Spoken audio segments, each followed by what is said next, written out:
Welcome, welcome, welcome to Story Time with me, Miss Sheila. I hope you're having a wonderful, beautiful day.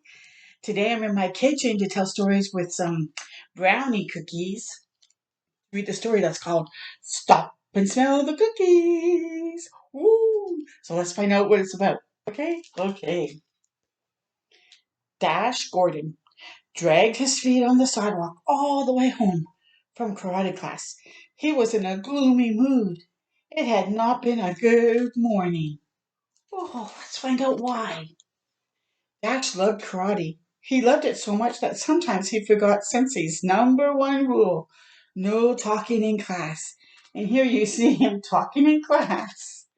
He always wanted to be good, but sometimes Dash's feelings controlled him instead of the other way around. Oh, so see that his sensei is saying shh. As Dash and his father walked up to their apartment, Dash froze at the top of the stairs. The sweetest aroma had crept into the hallway. It shocked Dash's nostrils, break danced on the back of his throat, and plunged down his lungs. The aroma scent of oatmeal, walnut, chocolate chip cookies could only mean one thing: Grandma Noni. Dash's chest felt warm and fuzzy. His toes danced. His fingers tickled the air. His hand clenched into the position Dash called the dragon fist.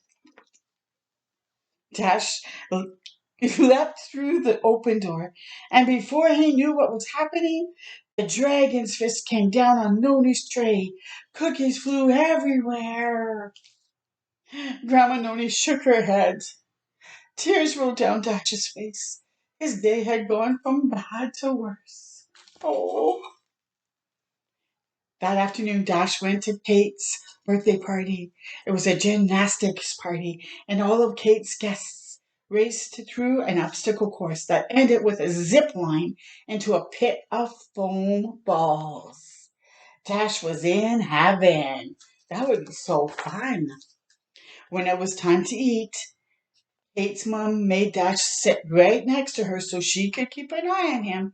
After all, she didn't want a repeat of what happened last year. Suddenly, the lights went out, and Kate's mom put a big round cake in front of Kate. The flickering light of 6 white candles, plus one to grow on, illuminated Kate's face, and all the kids whooped and cheered as they sang, "Happy birthday." Dash imagined his own birthday party. He pictured the cake that he would have. He imagined the candles on his cake. He thought about the wish that he would make: a brand new bicycle. Dash's chest felt warm and fuzzy. His toes danced. His fingers tickled the air. Guess what happened? Dash blew out the candles on his cake. But the room went silent. Dash looked around to discover that he had actually blown out all of Kate's birthday candles. Oh no! Kate glared at Dash. Kate's mom shook her head. Tears rolled down Dash's face. Oh, he got too excited.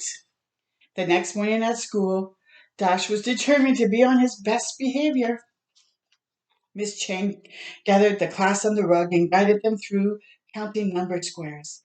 Dash loved counting the red dots that filled the black squares, and he could even get to 100 if he counted them in groups of 10. But Sienna was having a harder time with it. As Sienna counted each red dot, Dash's chest started to feel warm and fuzzy. Sienna stared at the squares. Dash's toes danced. His fingers tickled in the air. Before he knew what was happening, Dash jumped to his feet and the numbers poured out of his mouth: 10, 20, 30, 40, 50, 60, 70, 80, 90, 100. All of Dash's friends glared at him. Miss Chang shook her head. Tears rolled down Sienna's face. "Sorry, Sienna," Dash said, sniffling. This was the worst of all possible days. Oh, he's having a hard day. That night, Dash's mother read him a story from his favorite book, The Adventures of Robin Hood. But Dash wasn't paying attention. All he could think about was Sienna, Kate, and Grandma Noni. What's the matter, sweetie? Dash sighed. I karate chopped Noni's cookies. I ruined Kate's birthday wish. I didn't let Sienna count her numbers. I know what's right and wrong, but sometimes I just can't help myself. Why are my feelings so much bigger than me? It's been a rough couple of days, his mom said, pulling Dash in for a hug. But I have an idea. Sit up and close your eyes.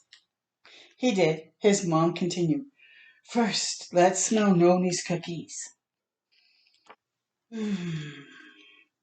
Dash pictured Grandma Noni's holding a plate of her delicious cookies as he took a deep breath in. Isn't that sweet? Next, let's blow out Kate's candles. Dash imagined the glowing candles on the top of Kate's cake and pushed all the air from his lungs. He's flying. Now let's count Sienna's numbers. Dash whispered 10, 20, 30, 40, 50, 60, 70, 80, 90, 100. How do you feel now? Dash opened his eyes. His chest felt calm and cool. His toes were still, and his hands relaxed. Surprised, Dash said, I feel good. Good or great? Great, he announced. With a smile, Dash went to sleep that night, excited for school the next morning. The next afternoon, during choice time, Dash and his friends were hard at work making perfect paper airplanes. Dash's plane was so sleek and beautiful, he knew he could send it soaring so that it landed in the trash can all the way across the room. But Miss Chang had many rules, and one of them was no throwing paper airplanes during choice time. Dash wanted to throw the plane. He needed to throw the plane, but he knew that he shouldn't. Dash's chest felt warm and fuzzy. His toes danced. His fingers tickled the air. Then Dash remembered his plan. He closed his eyes. He smelled the cookies. He blew out the candles. And he counted to 100. And all of a sudden, Dash's feelings didn't seem so big anymore. He smiled. Dash opened his eyes, placed the airplane in his backpack, and he returned to his seat. Oh, bravo, Dash! Dash's father picked him up after school, and they walked together to the park. When they got to their favorite spot, Dash grabbed the paper airplane from his backpack and climbed up onto the rock. Then, with the strength of a giant, Dash reached back and launched his paper airplane to the moon. Hooray, Dash! He learned how to take control of his feelings and everything that was going inside him and relax and make a good choice. Was that not good? That's a good story. I hope you learn to breathe and remember things. Until next time with me, Miss Sheila, you keep shining your light bright. Bye for now.